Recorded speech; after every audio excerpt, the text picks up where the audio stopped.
নমস্কার বন্ধুরা। বাড়িতে যখন হঠাৎ অতিথি আর আপনি ফ্রিজ খুলে দেখলেন যে সেরকম কিছু নেই, তখন তো মাথায় হাত অবস্থা হয়, তাই না? সেই রকম একটা দিন আজ আমার জন্যে। আমার এক বন্ধু হঠাৎ ফোন করে বলল কিছুক্ষণের মধ্যে আসছে।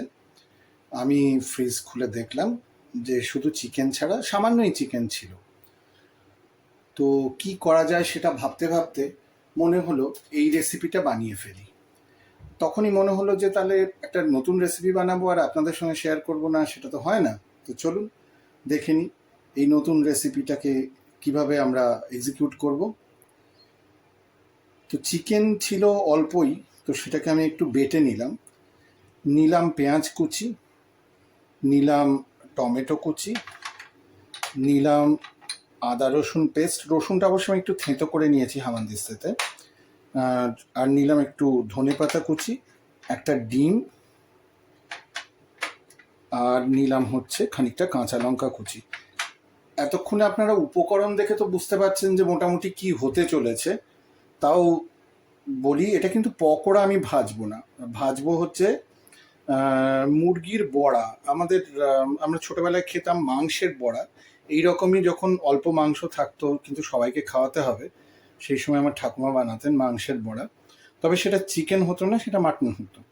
আর তখন তো মিক্সির সুবিধা ছিল না, শিলে বাটা হতো, একটা আমিষ শিল ছিল, সেইটাতে বাটা হতো। তো চলুন দেখে নিই কী কী লাগছে। এটায় আছে একটু জিরের গুঁড়ো, লাগবে হচ্ছে নুন, আর নিয়েছি একটু গোলমরিচের গুঁড়ো, নিলাম ধনের গুঁড়ো, আর এই বড়াগুলো ভাজবো সাদা তেলে, তাই সাদা তেলটা নিয়েছি। ঠিক আছে, তো চলুন আমরা পরের স্টেপে যাই, দেখি আমরা কিভাবে মাংসের বড়াটা বানাই। সঙ্গে থাকুন। চলুন, একটা মিক্সিং বলে না চিকেনটা নিয়ে নিলাম। এইবার চিকেনটা না আমি যখন বেটেছিলাম তখন তার মধ্যে সামান্য 1 চা চামচ মতন জল দিয়েছিলাম। এতে দুটো বেনিফিট আছে। একটা বেনিফিট হচ্ছে আপনার চিকেনটা খুব নরম হবে বড়াটা যখন ভাজবেন, আর সেকেন্ড বেনিফিট হচ্ছে আপনার মিক্সিটা পরিষ্কার করাটা সুবিধা হবে। এইবার এর মধ্যে সমস্ত মশলা টশলাগুলো নিয়ে নিন পেঁয়াজ, টমেটো কুচি, ধনেপাতা কুচি, কাঁচা লঙ্কা কুচি, ডিম, আদা রসুনের পেস্ট সব নিয়ে ভালো করে চটকে মেখে নেব। এবার হাত দিয়ে বড়া বানিয়ে কড়ায় তেল গরম করে একটা একটা করে বড়া ছাড়বো। আমি না চামচে টামচে দিয়ে বড়া বানাই না, আমি হাত দিয়েই বানাই, কারণ আমার মনে হয় হাতের মাপটা না সব থেকে ভালো মাপ, চামচের দিয়ে অতটা হয় না। তো এইবার এই বড়াগুলোর মধ্যে ছেড়ে দিয়ে গ্যাসের ফ্লেমটা কম রাখবেন, কম রেখে একটু ঢাকা দিয়ে দিন। ঢাকা দিয়ে একটা পিঠ ভাজা হোক। এটা একটু সময় নিয়ে ভাজবেন, না হলে কী হবে বলুন তো, ওপরটা ভাজা হবে আর ভেতরটা কাঁচা কাঁচা থেকে যাবে। এবার আপনি নিজেই বুঝতে পারবেন কখন ভাজা হয়ে গেছে। কীরকম বলুন তো, ওপরটা না একটু সাদা সাদা হয়ে যাবে, যেহেতু ট্রান্সপারেন্ট গ্লাস কভার, সেই কারণে আপনার দেখতে পাবেন ওপর দিকে সাদা হয়ে আসছে।